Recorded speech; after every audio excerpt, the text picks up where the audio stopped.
우리는 지금 그 기독교 세계관에 중점을 두고 다니엘서를 살펴보고 있습니다. 지난주에는 그 첫 번째 시간으로 환경을 지배하는 능력에 대해서 함께 나눴는데, 환경을 지배하는 능력이 무엇이라고 했습니까? 신앙. 신앙이라고 했죠. 근데 그 신앙이 어떤 모습과 어떤 태도를 갖고 있느냐, 그것 자체가 그대로 능력이 된다고 했습니까? 그렇지 않다고 했죠. 우리가 소유한 신앙이 환경을 지배할 만한 능력을 갖추기 위해서는 그 세상의 풍조나 이치가 아니라 오직 하나님을 향한 믿음과 말씀을 쫓아 살겠노라 하는 뜻, 마음을 정하는 것이 필요하다고 그렇게 말씀을 드렸습니다. 그런데 또한 마음과 뜻을 정하는 것만으로는 충분치 않습니다. 마음과 뜻을 정했으면 반드시 실천해야 된다고도 말씀을 드렸습니다. 그러할 때 신앙이 우리의 삶에 어떠한 환경과 상황 가운데서도 능력이 됨을 체험하게 된다고 말씀을 드렸었죠. 뿐만 아니라 먼저 그의 나라와 의를 구할 때 모든 것을 더하시고의 법칙이, 그 은혜의 법칙이 우리 가운데 펼쳐진다고도 말씀을 드렸습니다. 지난주 말씀 이렇게 여러분들 다시 한번 복습하시고요. 오늘은 두 번째 시간으로 믿음의 영웅이라는 제목을 가지고 말씀을 좀 살펴보도록 하겠습니다. 당나귀에 관한 유명한 우화가 있습니다. 그러니까 동화, 당나귀에 관한 그런 우화가 있는데, 어느 날 당나귀 한 마리가 그만 빈 우물에 빠지고 말았습니다. 여러분 우물 알아요? 우물? 이렇게 옛날에는, 지금은 다 수도 시설이 돼 있지만 예전엔 시골 같은 데 가면 땅을 팔고 거기서 지하수를 나오게 해서 두레박 같은 것을 내려서 끌어올리는 우물이 있었습니다. 나 꼭 시골 사람 같은데, 네, 그런 우물이 있었는데요. 빈 우물 속에 당나귀가 빠지게 된 거예요. 농부는 슬피 울부짖는 당나귀를 구하기 위해서 여러 가지 방법을 다 해봤습니다. 역부족이었어요. 농부가 이제 지쳐가지고 결심했습니다. 어차피 저 당나귀도 늙었고 우물도 쓸모가 없으니까 당나귀하고 우물을 다 같이 메워야 되겠다. 그래서 마을 사람들한테 다 불러서 부탁을 해서 저거 이렇게 같이 메웁시다. 당나귀도 아깝고 우물도 아깝지만 메웁시다. 그래서 이제 같이 힘을 합쳐서 이렇게 삽으로 흙을 우물 속에 막 집어넣는 거야. 당나귀가 어떻게 되겠어요? 나 죽겠다고 막 울부짖잖아요. 막 울부짖는 거야. 조금 시간이 지나니까 갑자기 당나귀 울음소리가 안 들려요. 이상한 거예요. 그래서 이렇게 딱 쳐다보니까 어떻게 된 일인지 당나귀가 자기 등으로 떨어지던 흙을 바닥에 털더니 그것을 조금씩 다져가지고 올라오고 있는 거예요. 우물로. 그래서 마침내 당나귀가 자기를 덮치는 흙을 이용해서 무사히 우물에서 탈출할 수 있었다. 그런 우화가 있습니다. 이 이야기가 우리에게 주는 교훈은 너무나 분명합니다. 우리도 살아가다 보면 수많은 위기를 맞이할 때가 있습니다. 하지만 우리가 어떤 태도나 자세를 가지고 닥친 위기를 대응하냐에 따라서 그 위기를 통해 죽을 수도 있고 살 수도 있다는 겁니다. 즉 위기가 또한 기회가 될 수 있다는 것이죠. 어쩌면 그 예가 영웅 탄생이 아닌가 저는 생각합니다. 영웅도 반드시 위기가 있어야 탄생할 수 있다는 겁니다. 이 영웅의 사전적인 정의가 어떻게 되는지 아십니까? 지혜와 재능이 뛰어나며 용맹하여 보통 사람이 하기 어려운 일을 해내는 사람. 그러니까 절체절명의 위기 상황 가운데 자신이 평소 갈고 닦은 지혜와 재능과 용기를 가지고 그것을 잘 활용해서 상황을 변화시킬 수 있는 사람이 영웅이라는 거예요. 그런 사람이 영웅이 되는 겁니다. 근데 때때로 하나님께서 이 영웅을 탄생시키십니다. 그 영웅을 우리는 뭐라고 부릅니까? 믿음의 영웅. 세상이 말하는 영웅과 믿음의 영웅이 가지고 있는 너무나 큰 차이가 있습니다. 아까 말씀드린 것처럼 이 세상이 말하는 영웅은 자기가 가지고 있는 재능을 지혜롭게 잘 사용하는 사람인데, 믿음의 영웅들은 철저히 하나부터 끝까지 하나님으로 인해서 문제를 해결해 나가는 사람들, 그런 사람을 우리는 믿음의 영웅이라고 부릅니다. 우린 그 예를 오늘 다니엘서 2장을 통해서 발견하게 되는데요. 본문 1절에 보시면 현재 상황을 너무나 잘 대변해주고 있는 한 문장이 나옵니다. 느부갓네살이 꿈을 꾸고, 바벨론의 느부갓네살 왕이 꿈을 꿨다는 겁니다. 근데 그 꿈이라는 것이 히브리어로 할로모트 이렇게 쓰여 있는데, 이것은 할롬이라는 말의 복수형입니다. 그러니까 느부갓네살 왕이 꿈을 꿨는데 꿈을 한 번만 꾼 게 아니라 여러 번 꿈을 꿨고 같은 꿈을 계속 반복적으로 꾸다 보니까 내용도 별로 좋지 않은 거예요. 결국 잠을 이루지 못하는 상황에까지 이르게 됩니다. 우리 실제로 그럴 때 있잖아요. 막 계속 반복되는 꿈을 꾸다 보면. 결국 느부갓네살은 꿈을 해석을 위해서 바벨론에 모든 마술사, 점성가, 점쟁이, 주술사, 지혜자, 박사들, 그냥 뭐 어떻게든 단서가 될 만한, 그냥 도움이 될 만한 사람들은 있는 대로 다 끌어모았습니다. 그리고 꿈의 해석뿐만 아니라 꿈의 내용까지 말하라는 아주 비정상적인 명령을 내립니다.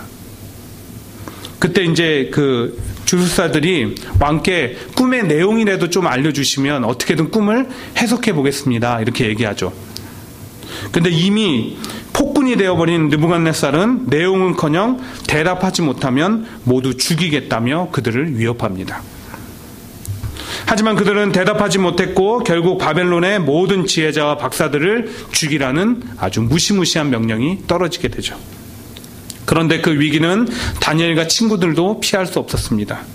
왜냐하면 그들은 이미 약 3년 동안 바벨론의 학문과 지식을 잘 익혀서 나름대로 그 나라에서는 지혜자 박사들 그룹에 속했기 때문에. 그래서 본문 13절에 보시면은 다니엘과 그 친구들을 찾아 죽이려고 하는 그런 모습들을 우리가 보게 됩니다. 그러나 다니엘이 위대한 것은요, 자신에게 닥친 위기를 철저히 하나님 안에서 기회로 바꾸었다는 것입니다. 그래서 믿음의 영으로 우뚝 서게 됩니다. 지금부터 그 내용을 살펴보기를 원하는데, 특별히 어떻게 그가 하나님께 도움을 얻었는지, 과연 믿음의 영웅이 되기 위해서 우리에게 필요한 것이 무엇인지를 발견하여서 우리 모두가 이 시대에서 하나님께서 귀하게 사용하시는 믿음의 영웅들로 거듭나게 되기를 주의 이름으로 축복합니다. 네. 첫 번째로 다니엘은요, 위기를 하나님과의 그 인티머시, 친밀감을 높이는 기회로 삼았다는 겁니다. 위기를 통해서. 미국의 목회 상담학회 창시자이셨던 하워드 크라인벨 목사님의 전인 건강이라는 책에 보시면은 위기 친밀감이라는 단어가 나옵니다. 위기 친밀감. 그 내용을 좀 간단히 소개하면요. 대개 위기는 우리 삶에 엄청난 위험과 손실을 안겨주지만 우리가 위기를 통해 유익을 얻게 되는데, 그 유익이라는 것은 위기를 어떻게 대처하느냐에 따라서 부부간, 동료간, 부모 자식간, 그리고 사람과 사람 사이에 친밀감을 높일 수 있는 기회가 된다는 것입니다. 쉽게 얘기해서요, 위기가 딱 닥치면 그 위기 자체는 아무런 도움이 안 될 때가 있지만 그 위기를 어떻게든 해결하려고 같이 연합하고 단결하다 보면 서로 간에 친밀감이 높아지는, 그래서 그 친밀감이 높아져서 결국은 위기까지 극복해내는 일들을 우리가 듣고 보게 됩니다. 마찬가지로 위기를 하나님과의 친밀감을 높이는 기회로 바꾸었다는 말은 위기가 닥쳐올 때 그로 인해 하나님께 더욱더 가까이 나아가기를 노력하는 모습과 태도를 얘기하는 것입니다. 오늘 다니엘은 그런 믿음의 사람이었습니다. 본문 그 14절 이하로 보시면은요, 다니엘은 먼저 왕의 처형 명령을 받고 행하러 가는 시위대장 아리옥이라는 사람을 불러서 멈추게 합니다. 그리고 자기에게 시간을 조금만 주면, 왕에게 찾아가서 자기에게 시간을 조금만 주면 자기가 꿈을 해석해 보겠노라, 이렇게 얘기합니다. 근데 무슨 단서가 있었을까요? 다니엘이 무슨 꿈을 알았을까요? 아까 말씀드렸잖아요. 느부갓네살은 아무에게도 꿈의 내용을 말하지 않았어요. 그러나 다니엘이 갖고 있었던 것, 하나님은 반드시 내가 도움을 구하면 자기를 도우실 거라는 믿음 가운데 아리옥을 불러세우고 자기에게 시간을 주면 꿈을 해석하겠다고 담대히 말한 겁니다. 하나님을 향한 믿음이 있었기 때문에. 여러분, 이런 사람 하나님이 돕지 않을까요? 왜 안 도우시겠습니까? 그리고 바로 친구들에게 가서 모든 사실을 알리고 우리가 이런 위기 가운데 있다. 하나님 앞에 기도하자. 하나님 앞에 지혜를 달라고 기도하자. 하나님이 이것을 알게 해달라고 기도하자. 위기를 극복할 힘을 달라고 기도하자. 친구들에게 얘기합니다. 함께 기도하기 시작하는 거예요. 즉 다니엘은 자신과 주변 사람들에게 닥친 갑작스러운 위기를 해결하기 위해서 기도로 하나님께 가까이 나아가기를 원했고 기도로 그분께 도움을 구했던 것입니다. 언젠가 그 C채널이라고요. 요즘에 그 한국에 C채널이라고 기독교 채널이 있습니다. 거기서 가수 정훈이 씨가 나와서 간증을 하는 걸 본 적이 있어요. 사실 요즘 사람들은 가수 정훈이 씨가 누군지 모릅니다. 전사 아시죠? 예. 가수 정훈이 씨가 누군지 모르는데 그 7, 80년대에는 원조 국민 가수라고 불릴 만한 그런 인기를 누리던 가수였습니다. 그리고 이제 가수 제2의 고모로도 또 유명하죠. 예. 뭐 어쨌든 그분이 간증을 하시는데 소개하고픈 부분은 바로 이 부분입니다. 여러분 이 노래 아십니까? 꽃밭에 앉아서. 예. 이 노래를 가지고 이 정훈이 씨가 제2의 이 노래를 불렀거든요. 이제 아시겠죠? 제2의 전성기를 누린다고 할 때 그때 록가수였던 김태화 씨를 만나서 가정을 꾸리게 됩니다. 여러분 생각해 보세요. 자기가 사랑하는 사람을 만나서 가정도 꾸렸죠. 인기는 최고를 달리고 있습니다만 히트곡이에요. 부러울 게 없죠. 근데 위기가 찾아왔습니다. 어떻게 위기가 시작되었느냐? 인기 누리고 자기한테 부족함이 없이 살아가다 보니까 신앙을 놓치기 시작한 거예요. 신앙을 게을리하게 된 겁니다. 그래서 남편이 이 대마초 마약 혐의로 구속되게 되죠. 그리고 실형을 받고 교도소 생활을 하게 됩니다. 여러분 한번 생각해 보세요. 금방 사랑하는 가정이 깨져버린 거예요. 그리고 사회적으로 받는 자기나 자기 남편이 받는 따가운 시선, 그거 견디기 얼마나 어렵습니까? 완전히 뭐 천하에 막 저런 못쓸 놈 이런 눈초리로 보겠죠. 사실 이뤘던 가정도 정상적으로 결혼을 해서 이룬 가정은 아니었거든요. 그렇게 힘들고 견디기 어려운 삶을 살아갈 때 그때 친동생의 한마디가 이 정훈이 씨를 살렸다고 합니다. 뭐라고 했냐? 언니 혼자 고민하지 말고 교회에 다시 나가자. 예수님한테 나가면 반드시 해결할 수 있어. 그렇게 찾아간 예수님, 그녀를 외면치 않으셨습니다. 만나주시고 회복시켜주시고 만져주신 거예요. 그리고 자기가 회복되니까 자기 안에 하나님과의 친밀감이 높여지니까 나중에 다시 추록한 남편도 예수님을 만나게 되고 훗날 두 부부가 같이 찬양 앨범도 냈잖아요. 간증 마지막에 정훈이 씨가 이런 말을 남겼습니다. 문제를 내가 해결하려고 할 때 가장 힘들었습니다. 그러나 예수님을 만나면 문제도 해결되고 행복해질 수 있습니다. 사랑하는 초원의 성도 여러분, 혹시 여러분 가운데 위기를 만난 분이 있습니까? 근데 위기가 없다는 분들도 많이 있겠죠. 근데 오늘 다니엘을 보십시오. 그 위기라는 것이 내가 잘한다고 피해가는 것은 아닙니다.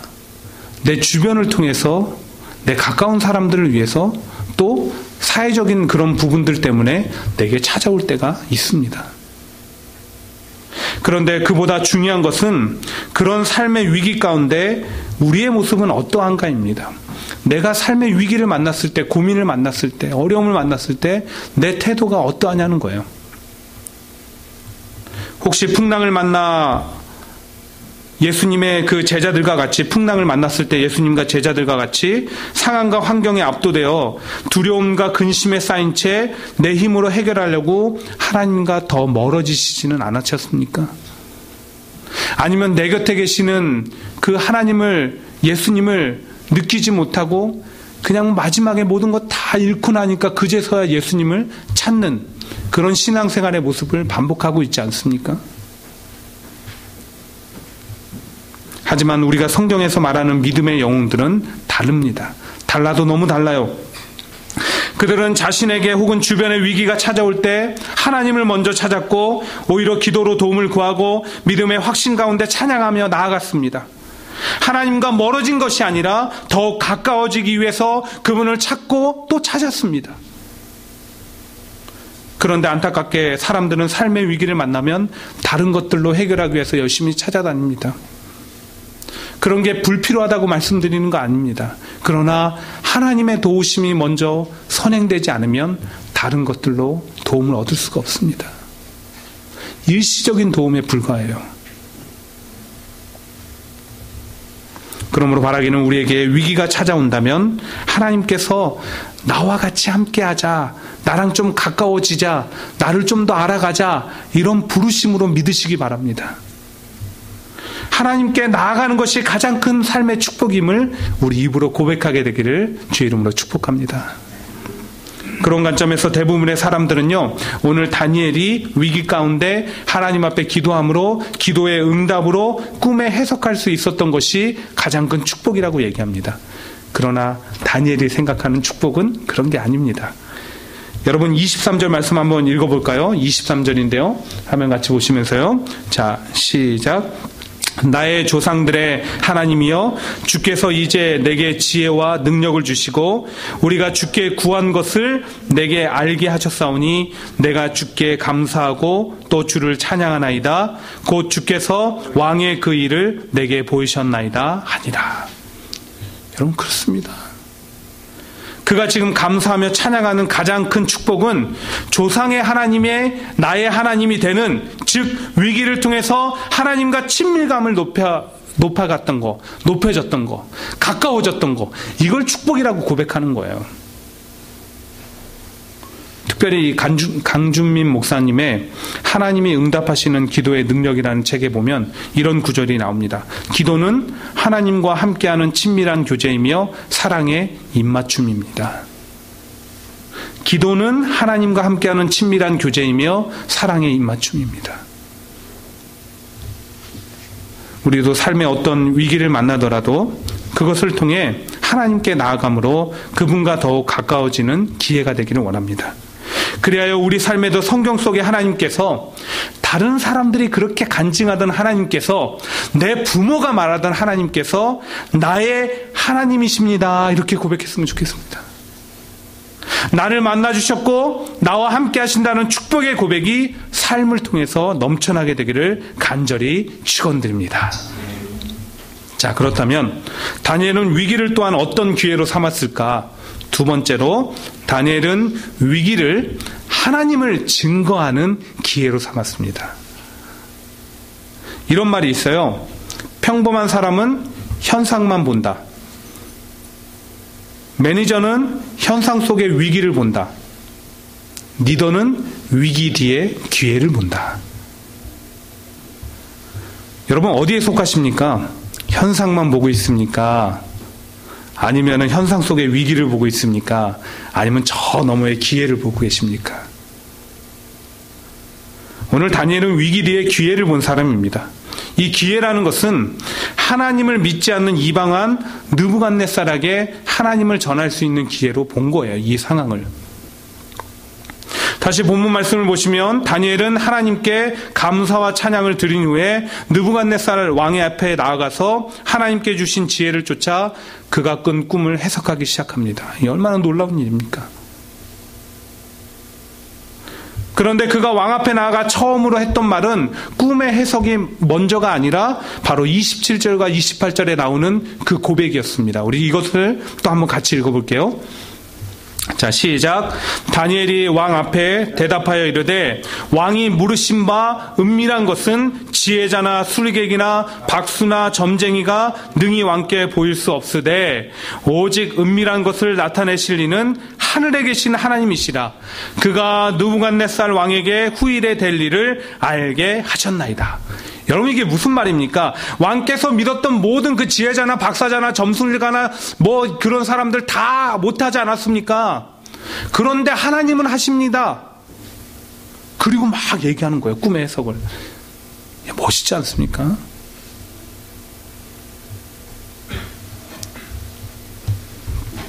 즉, 다니엘은 자신에게 닥친 위기를 통해 하나님의 살아계심과 능력을 전하는 기회를 삼았다는 겁니다. 이런 사람 하나님께서 돕지 않으실까요?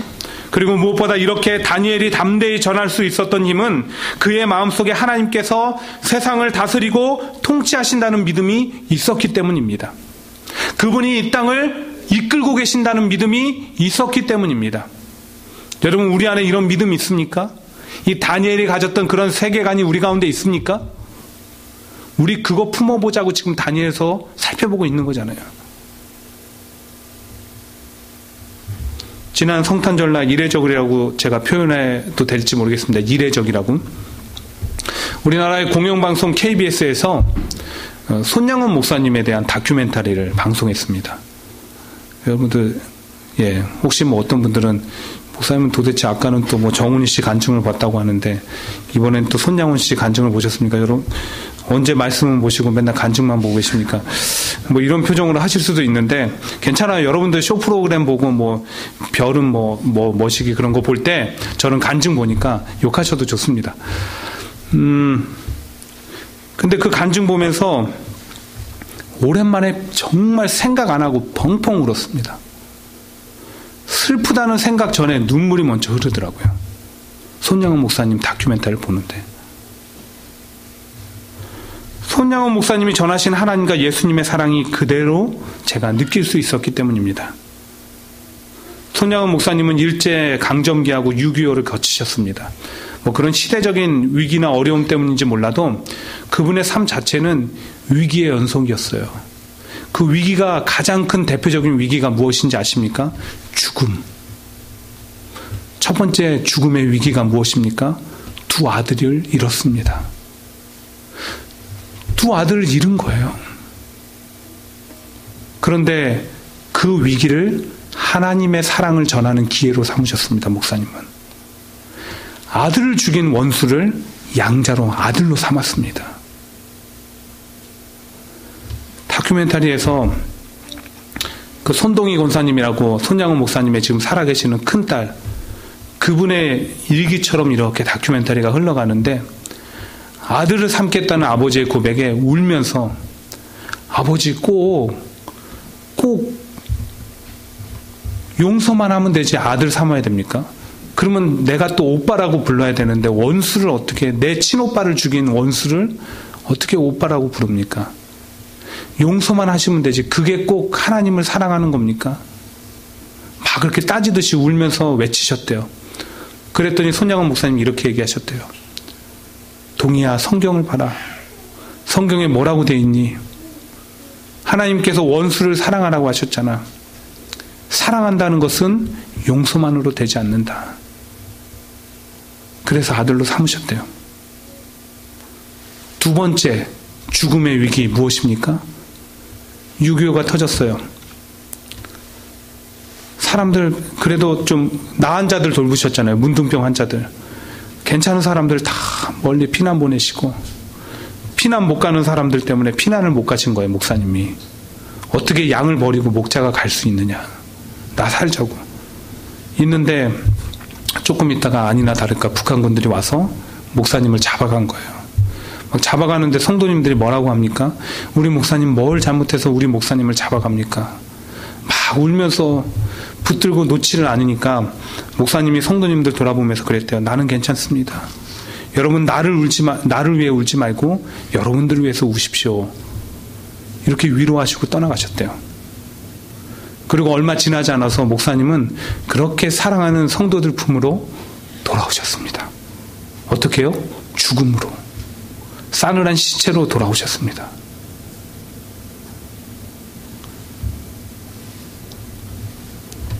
그러나 목사님이 삶의 위기 가운데 그 죽음이라는 삶의 아주 극단적인 위기 가운데 전한 살아계신 하나님의 말씀은 모든 이들의 마음에 씨앗이 되어 수십 년이 지난 지금까지 열매로 나타나고 있습니다. 우리가 그 이야기 들을 때만 해도 감동받잖아요. 무엇보다 많은 사람들이 천국을 소망하면서 예수님의 사랑을 전하며 살기를 결단하게 된다는 거예요. 사랑하는 성도 여러분, 우리도 하나님을 증거하고 전하는 삶을 살게 되기를 원합니다. 왜냐하면 우리가 위기 가운데 원망과 불평을 하면 아무런 유익이 없지만 우리가 전하는 하나님의 말씀은 반드시 복음의 씨앗이 되어서 언젠가는 열매를 맺게 되기 때문입니다. 반드시 열매가 나타나요. 복음은. 그러므로 바라기는 우리에게 닥쳐온 위기 가운데 믿음의 생각을 하고 믿음의 말을 하고 믿음의 도전을 하게 되기를 원합니다. 하나님을 내가 믿고 있다는 것을 행함으로 보여주십시오. 그런 우리의 모습은 분명 하나님의 살아계심을 증거하는 기회가 될 것입니다. 특별히 이러한 모습으로 살아가기를 원하는 모든 이들의 삶 가운데 하나님의 사랑과 삶을 통해서 역사하심이 부어짐으로 우리 모두가 시대의 영웅으로 우뚝 서게 되기를 주의 이름으로 축복합니다. 말씀 마무리하면서 마지막 이거 좀 전하고 싶어요. 제가 말씀을 준비하는데 다니엘과 또 다른 인물이 막 머릿속에 계속 떠오르더라고요. 누구냐? 우리가 잘 알고 있는 다윗입니다. 다윗. 여러분, 다윗이 시대의 영웅으로 우뚝 서게 된 결정적인 사건이 있습니다. 골리앗과의 싸움.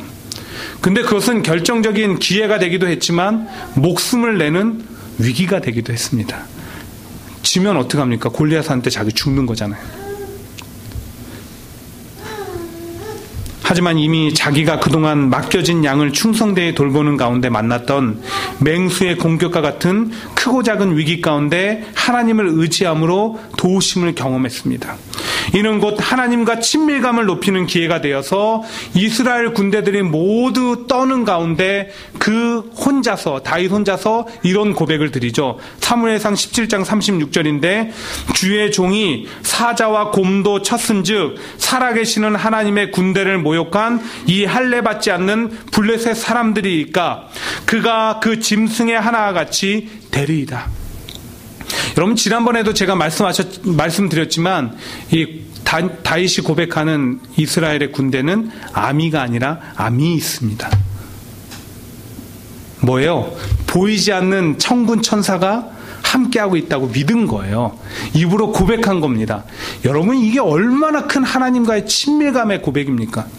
당신들 못 보죠? 그러나 나는 하나님의 천군 천사가 우리의 군대와 함께 계심을 믿고 있습니다. 야, 이건 보통 하나님하고 친밀하지 않으면 나오지 않는 고백이에요. 그런가 하면 곧 골리앗과 온 블레셋 군대를 향해서 이렇게 외칩니다.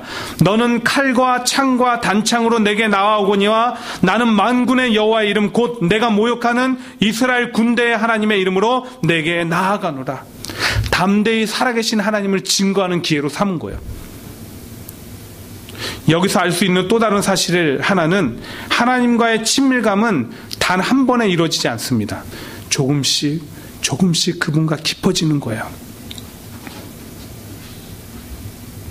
크고 작은 위기 가운데 그분께 나아가는 삶을 통해 조금씩 깊어져 간다는 것입니다. 그리고 그렇게 쌓아진 하나님과의 친밀감은 절체절명의 위기 가운데 오히려 힘을 바라며 하나님을 주변에 알리는 기회로 삼고 살아간다는 겁니다.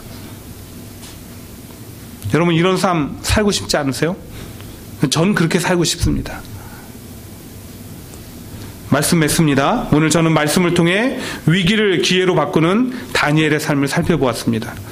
그리하여 당대의 믿음의 영웅으로 그가 우뚝 서게 됩니다. 다니엘은 위기를 하나님과의 친밀감을 높이는 기회로 삼았고 하나님을 전하는 기회로 삼았기 때문에 누군가는 이렇게 생각할지 모릅니다. 그렇게 살아서 우리에게 무슨 유익이 있습니까? 나 혼자 신앙생활 하기도 바쁜데 내 몸 하나 추스르기도 힘든데 그렇게 살아서 우리에게 어떤 유익이 있습니까? 여러분, 정말 이것이 무모한 도전일까요? 유익이 없을까요? 2장 46절부터 49절 말씀을 보시면 놀라운 장면이 기록되어 있어요. 이 모든 꿈의 해석을 다 들은 느부갓네살 왕이 하나님을 높이며 찬양하는 겁니다. 이방 나라의 왕이 바뀌어서 하나님의 이름을 높여 찬양하는 겁니다. 이는 어떠한 삶의 환난과 위기 앞에서 하나님을 신실히 믿고 따르는 삶의 모습이 이방 나라의 입술이 하나님을 찬양하는 입술로 바뀌게 만들어버린 거예요. 이처럼 위기 가운데 하나님께 나아가는 것은 나와 하나님 사이의 친밀감을 높여주는 유익도 있지만 그 가운데 전한 하나님은 또 다른 누군가를 위기로부터 건져내는 역할을 하기도 합니다. 그 가운데는 귀한 영혼 구원의 열매를 맺기도 한다는 거예요. 이것이 여러분 진정한 믿음의 영웅, 시대의 영웅이 아닐까요? 그러므로 바라기는 저와 여러분들이 오늘 말씀 이후로 어떠한 삶의 위기와 고난 속에서도 하나님을 붙잡고 그분의 능력으로 살아가는 모습을 보여줌으로써 내 가족이, 이웃이, 나를 바라보는 모든 이들이 하나님 앞에 같이 손잡고 찬양하게 되기를 주의 이름으로 축복합니다. 아멘.